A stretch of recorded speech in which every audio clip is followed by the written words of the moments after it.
Forces Day at Selfridge Air Force Base, Michigan draws a large crowd of visitors who find an Army Globemaster a point of attraction. But the real guest of honor is the Chrysler-built Redstone guided missile, one of the newest in the arsenal of the atomic age. In honor of the day, some of the newest jets put on a show. At Eglin Air Force Base in Florida, the dramatic destruction of a B-17 bomber. A Scorpion attack plane launches its rockets.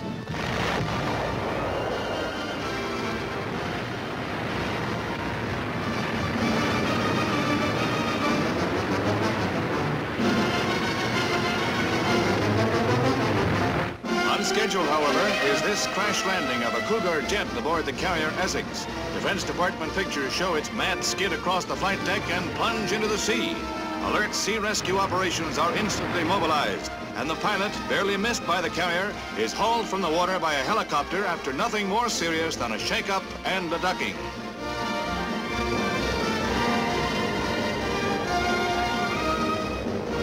Slightly complicated, but a happy landing for Lieutenant Herbert Camp, United States Navy.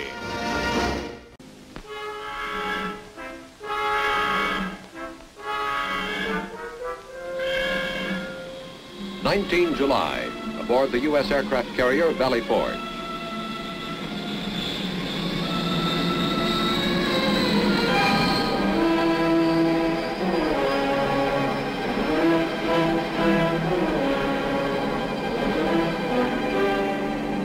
A jet lands in the sea on takeoff. If you look in the water to the left of the plane, you can see the pilot. A helicopter is summoned to do an air-sea rescue job right beside the carrier. The pilot seems unhurt, suffering only submersion and shock. Navy personnel bundle him up and take him to sick bay.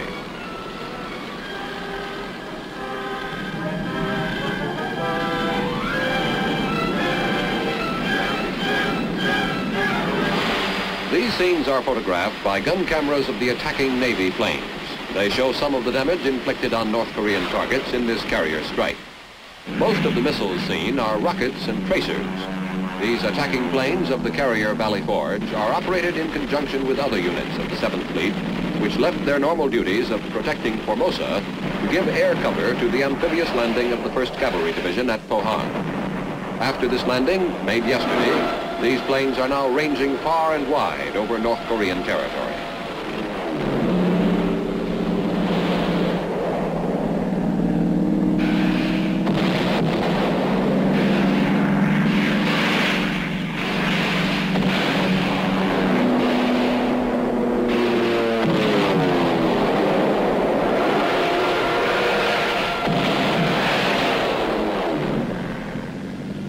The strike over, the planes return to their floating bases.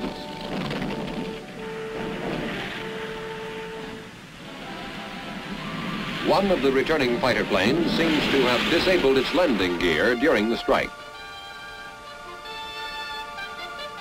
Firefighting crews and medical corps men race toward the plane to make sure it doesn't catch fire and that the pilot is safe. The pilot climbs out of the cockpit under his own power, and the deck is cleared for another plane to land. As one plane lands, its rockets are jarred loose. Crewmen rush to retrieve them and throw them overboard. Actually, there is little danger of these rockets exploding as they are electrically detonated, and the connection was broken when they were jarred loose from the plane. But it's played safe.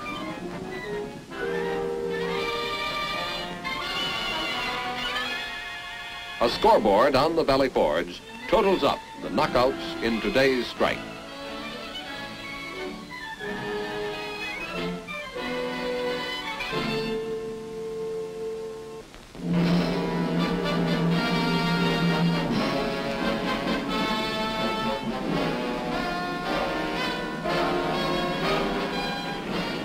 This is the pilot's view of an air attack on North Korean positions during the week of 26 July. These scenes were filmed by a U.S. Air Force gun camera in an F-80 jet plane.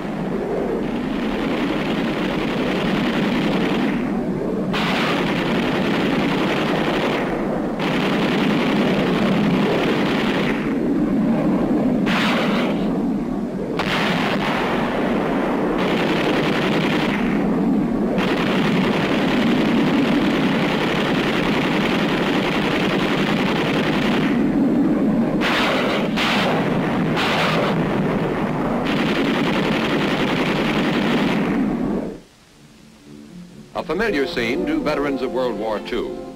B-29 superfortresses in Okinawa are being prepared for bombing missions on communist-held positions in Korea. These aircraft of the 19th Bomb Group are being primed for strikes on Hungnam in the north and on Seoul, main artery of communication for the North Korean forces. Bombs are prepared and rolled into position under the superforts. There the bombs are swallowed up in the bomb bay bellies of the planes.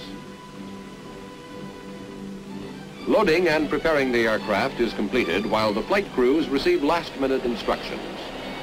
When briefing is complete, the planes are ready to take off.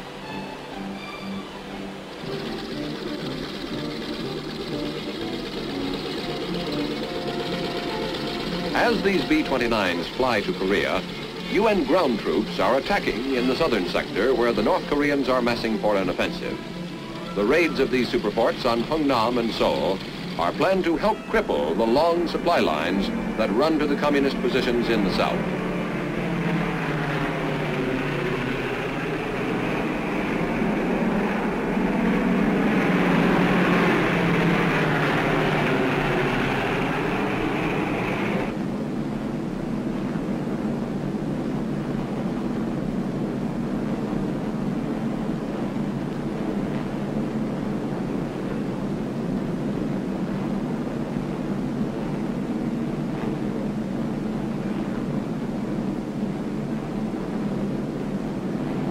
Over the target, it's bombs away.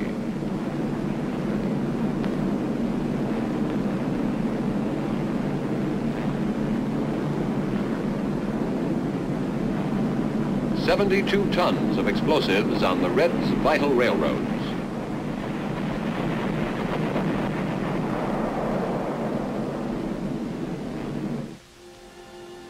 At an advanced fighter base in southern Japan on 4 August, F-80 jets are readied for a mission against the North Koreans. The cameraman who filmed these scenes is also going along in one of the planes on this mission, and you will see this air attack from the cockpit. These are oversized fuel tanks developed to keep the plane over the target longer. This fighter plane outfit has been in action since the start of the Korean War. Most of these pilots have flown 30 missions. A few have already flown 40 missions.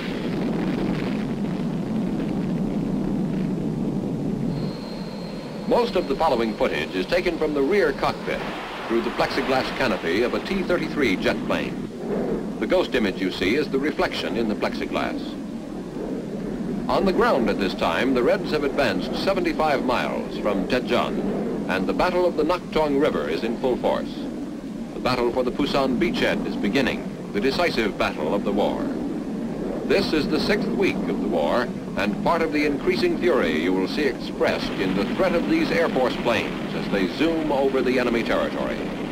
As more and more men and weapons move in against the communists on the ground, more and more warplanes fill the air above them. This is typical Korean scenery. Wide, shallow rivers, rice fields in the flatlands, rolling hills on the horizon.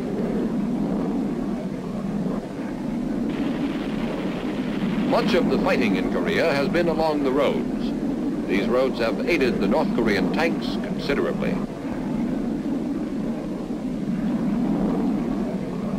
Chief obstacle to tanks in Korea has been the rivers, but even when bridges are blown, the communists ferry tanks across, usually at night, to prevent detection by the U.S. Air Force.